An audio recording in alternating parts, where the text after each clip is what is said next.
जुम्मे के दिन में अल्लाह ताला ने एक ऐसा वक़्त छुपाए रखा है ना, अगर उस वक़्त के अंदर जो बंदा जो भी दुआ कर देता है अल्लाह ताला फौरन कबूल कर देता है। अल्लाह ताला कभी रद्द नहीं करता। जुम्मे के दिन में अब वो कौन सी घड़ी है? अब आप लोग बोलेंगे यार मौलाना साहब हमें भी बता दीजिए जुम्मे के दिन ऐसी कौन सी घड़ी है, ऐसा कौन सा वक़्त है कि जिसमें जो बंदा जो भी दुआ कर लेता है अल्लाह कबूल कर देता है। मैं आपको दो घड़ी बता देता हूँ, दो वक़्त बता देता हूँ और मैं आपको गारंटी के साथ बता सकता हूँ। मैंने एक दफा मैं किसी मसले में बड़ा फंसा हुआ था ना, मैं अपने दो वाक़यात सुनाता हूँ फिर मैं आपको वजीफा बताता हूँ। एक दफा क्या हुआ, मैं बहुत बड़े मसले में फंसा हुआ था, तकरीबन 4-5 लाख का कर्जा था मेरे ऊपर। मैंने क्या किया, लगातार दो जुम्मे में मैंने उसी वक्त के अंदर अपने लिए दुआ की, अल्लाह मेरे ऊपर कर्जा है बस इसे खत्म कर दे। अंदाजा नहीं लगा सकते 3 हफ्तों के अंदर मेरा सारा कर्जा खत्म हो गया। 3 हफ्ते क्या चीज है, 1 महीने के अंदर। अच्छा दूसरे मरतबा मेरे साथ क्या हुआ, जुम्मे का वक्त था, हम गांव में थे। गांव में ये था ईद का दिन था, ईद के दिनों में गाड़ी वगैरह पहाड़ों पे नहीं चलती। अब हम लोग परेशान थे यार, अब घर कैसे जाएंगे। हमने जुम्मे की नमाज पढ़ी वहां पर गांव में, असर का वक्त था।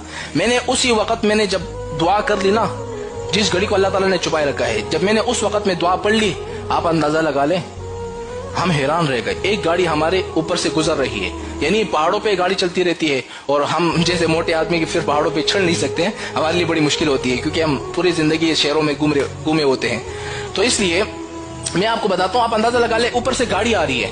अब हम लोग कह रहे हैं यार हमने अभी दुआ मांगी, अब क्या करें। अब ये गाड़ी यहाँ से गुजरेगी, जब हम वहां पहुंचेंगे तो ये गाड़ी तो चली जाएगी, अब क्या करें। हमने उस वक्त दुआ मांगी, यार ये जो गाड़ी जा रही है ना, या अल्लाह ये गाड़ी वो फलां जगह पे खराब कर दें, फिर जब हम उस गाड़ी के पास पहुंच जाए इस गाड़ी को ऑटोमेटिकली ठीक कर दे। आप अंदाजा लगा ले, जैसे हम रोड के ऊपर चढ़ गए ना, जिस जगह पर हमने कहा था या अल्लाह इसी जगह पर खराब कर दे, वो गाड़ी उसी जगह पर ही खराब हुई थी। सुभान अल्लाह, खुदा की कसम उसी जगह पर। हम हैरान रह गए। हम जैसे ही उस गाड़ी के करीब पहुंच गए वो गाड़ी स्टार्ट हो गई, सही हो गई, खुदा की कसम। फिर मैं हैरान रह गया, वाकई जुम्मे के अंदर में अल्लाह ताला ने घड़ी छुपाए रखी है। मैं आपको बताता हूँ भाई, जुम्मे के अंदर में एक घड़ी है। अब वो घड़ी कौन सी है? देखो अल्लाह ताला ने 2 वक्त जुम्मे के अंदर छुपाए रखे हैं। एक वक्त है जब इमाम साहब खुतबा दे रहा होते हैं ना, जुम्मे में 2 खुतबे होते हैं। एक खुतबा देकर जब बैठ जाता है 2-3 सेकंड के लिए, उस दौरान आप जो दुआ मांगो आपकी दुआ कबूल हो जाती है। यानी एक खुतबा इमाम साहब ने पढ़ लिया, जैसे बैठ जाता है ना 2-3 सेकंड के लिए, उसी वक्त दुआ मांगो कबूल।